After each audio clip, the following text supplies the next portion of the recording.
Halo Kak Rafsya. Halo, Vira. Oke, sebelumnya aku mau memperkenalkan diri aku ulang lagi. Nama aku Vira. Dan aku di sini mewakili kelompok aku untuk mewawancarai Kak Rafsya nih. Yang sekarang kalau nggak salah lagi ada di Division Social Media Marketing di Dekat ya. Kalau boleh diperkenalkan diri ulang ya Kak Rafsya. Halo semuanya, halo Vira juga. Kenalin, nama aku Rafsya Adira. Aku jadi social media marketing di salah satu kampus di Jakarta, dekatnya dari ya. Oke, so aku langsung ke pertanyaannya aja ya untuk jadi bahan analisa. Nah, selama Kak Rafsya kerja di dekat ini dan megang jadi social media marketer, um, Kak Rafsya pilih sendiri itu tuh target pasarnya tuh siapa ya? Target konsumennya. Kalau buat dekat Gandaria sendiri, seperti yang kita tahu, lokasinya itu kan ada di Jakarta Selatan, yang mana lokasinya cukup di tengah gitu dan dijangkau sama beberapa kalangan umur ataupun pasar yang ada. Oke. Tapi spesifikasinya lebih dalam lagi, kita bisa tahu kalau dekat Gandaria itu segmentation-nya adalah Gen Z sampai ke di atas kita lagi sedikit, yaitu millennials gitu ya. Oke. Karena kalau ada yang pernah dekat mungkin itu bisa kelihatan banget marketingnya itu emang target marketnya tuh udah kelihatan banget. Tapi walaupun kita punya segmen market yang udah jelas gitu ya, tapi kita nggak menutup kemungkinan kita punya market juga gitu, dan marketnya tuh nggak menutup kemungkinan dari boomers ataupun generasi yang lebih atas lagi gitu kan. Jadi buat si dekat Gandaria ini bisa dibilang diverse dan multi culture juga, karena banyak banget yang kesana juga gitu, kayak gitu sih Pak. Oke, berarti luas ya target pasarnya ini. Nah, kalau menurut Kak Rafsya pribadi nih, apa sih yang membuat Dekat tuh unik daripada pesaing-pesaing yang lain yang mungkin ada di sekitar daerah Gandaria juga nih? Oke, mungkin kalau bisa dibilang keunikannya apa, FYI dikit, dekat Gandaria itu salah satu compound space yang muncul pertama gitu. Kalau bisa aku sebutin merek kompetitornya, kita Clubhouse yang ada di Menteng, terus kita juga ada Como Park di Kemang, yang mana itu lokasinya emang jauh-jauh, dan waktu bukanya juga mereka kayak di era-era after pandemi gitu, yang mana PPKM dan segala macam pun dekat Gandaria melakukan hal yang sama, ya. Karena bisa dibilang kita salah satu bukan founding fathers sih, tapi game changer lah di industri F&B, di mana kita menyatukan beberapa brand-brand dalam satu tempat, yang mana brand-brandnya belum mungkin cukup terkenal, tapi terkenal karena kita punya tempat di situ kayak gitu. Jadi yang membuat unik adalah kita bisa dibilang salah satu game changernya, dan mungkin kita masih bisa sustain di era sekarang, yang mana compound sejenis itu udah banyak banget, ataupun yang udah yang waktu buka sebelum pandemi itu mungkin udah hilang marketnya kayak gitu. Oke. Nah, sama Kak Rafsya megang di division marketing nih, Dekat itu tuh ngegunain teknik apa sih buat nge-promote tempat dia gitu, apa dari social media atau masih gunain kayak teknik yang flyers atau gimana gitu? Oke, tekniknya mungkin kalau base-nya emang social media banget, karena itu salah satu hal yang bisa kita lakuin untuk bare minimumnya. Kita punya TikTok, punya Instagram juga. Jadi itu salah satu cara kita buat nge-boosting existence kita di antara pesaing yang lain.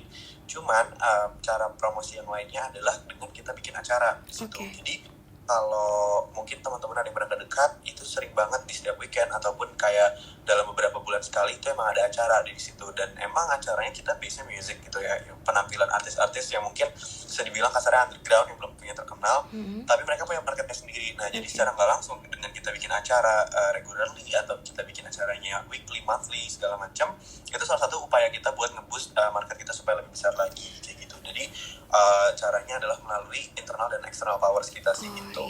Jadi di internal dan external powers ya. Pertanyaan selanjutnya ini, sama yang tadi Kak Rafsya udah jelasin nih, tadi kan pakai internal and external powers ya. Nah, menurut Kak Rafsya sendiri, untuk teknik promosi yang ini tuh udah efektif belum dilakuin untuk Dekat? Sebenarnya bisa dibilang udah, karena ini sedikit fun fact juga, FYI juga. Kemarin banget kita baru nyentuh followers 5.000 yang Wow, mana congrats.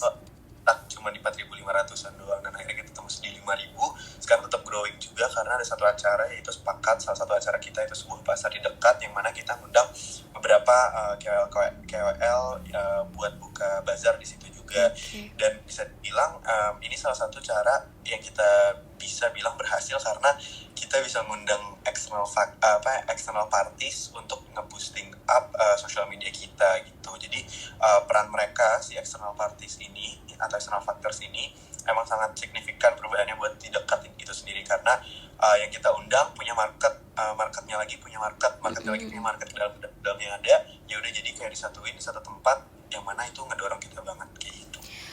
Oke, mungkin pertanyaan ini udah agak dijawab juga dari pertanyaan sebelumnya, tapi dari Karafsha sendiri nih, atau dari tim di dekat juga, gimana sih cara kalian ini tuh ngukur keberhasilan pemasaran di media sosialnya gitu?